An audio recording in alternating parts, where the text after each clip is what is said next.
Hey Raptors fans, Scott Campsell checking in with our latest edition of video breakdowns that we've been doing. New players that the Raptors have added this offseason. You've seen it in the past with Landry Fields, Kyle Lowry, and Terrence Ross. And today I'm going to talk to you about one of the newer Raptors, and perhaps the most interesting one, last year's 5th overall pick, Jonas Valanciunas. After spending last season playing overseas in Lithuania, he's finally coming over, and with that he's going to bring with him a lot of expectations and just a lot of general excitement. And this is where we might kind of run into a problem, because being 19 years old and a big man, it's going to take him, as we've seen in the past, a few years to kind of come into the type of player that everybody wants him to be. So right away, he's definitely going to have some growing pains. Having said that, he does have a few strengths that he's going to bring to the table that are going to make the Raptors a better team next season. I think one of his biggest strengths and one of the biggest things he's going to bring is just his sheer size.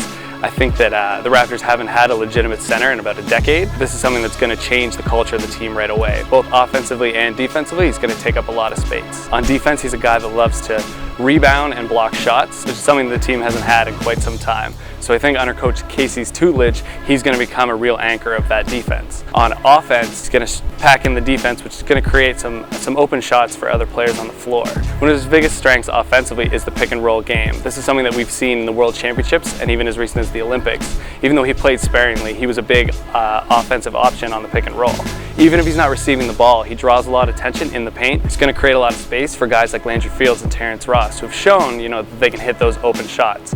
So just his presence on the floor at times is going to make a big difference for the Raptors offense. One of his big strengths is running the floor, which may sound pretty basic, but it can make the world of difference for a team like the Raptors, who are likely going to be a better defensive team this year with a lot of better perimeter defenders. So they're going to force a lot of turnovers and they're going to look to run. With Valanciunas running the lane in the middle, not only is it going to create open looks at the rim, but also it's going to open up space for shooters in transition. So again, guys like Landry and Ross are going to get more open shot. Now on to some more weaknesses he has, and he's got quite a few parts of his game that need to develop. I think first and foremost, he's going to need to get bigger. He's only 19 years old. He's going to have to hit that weight room, and that's something that we may not see this season, but a couple years down the road, that's something that he's going to need to build on, and that'll help all parts of his game by just having a little more size.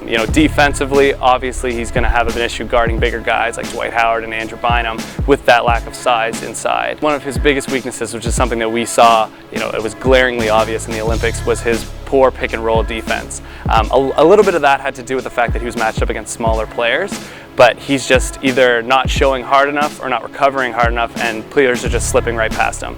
And that's something that's kind of a fundamental of the game, which Dwayne Casey has a knack for teaching. So it's something that I'm sure we'll see develop over the course of the season, but something that he definitely needs to get better at. Offensively, he's a work in progress. He's a guy who's big enough to back other guys down, but he just doesn't have a developed sense of post moves just yet. As we saw this a few times in the Olympics, he'd be too deliberate with his moves, and by the time he's turning to make his move, other players are collapsing on him and he's getting a shot blocked. And that's something that's going to come with time, and he's going to need to work on that. Valanciunas is a player that's drawn a lot of comparisons to another guy like Tyson Chandler, who was a rail thin when he came into the league, was by no means a finished product. A few years down the road now, he's an all-star and a defensive anchor for one of the better teams in the Eastern Conference. So that's something to look for when you're watching Valanciunas. Having said that, all these things considered, Valanciunas is going to be one of the most interesting players to watch this year, just to see his growth as the season goes along. But that's my take. Let me know what you guys think in the comment section below. Don't forget to like us on Facebook, follow us on Twitter, and most importantly, subscribe.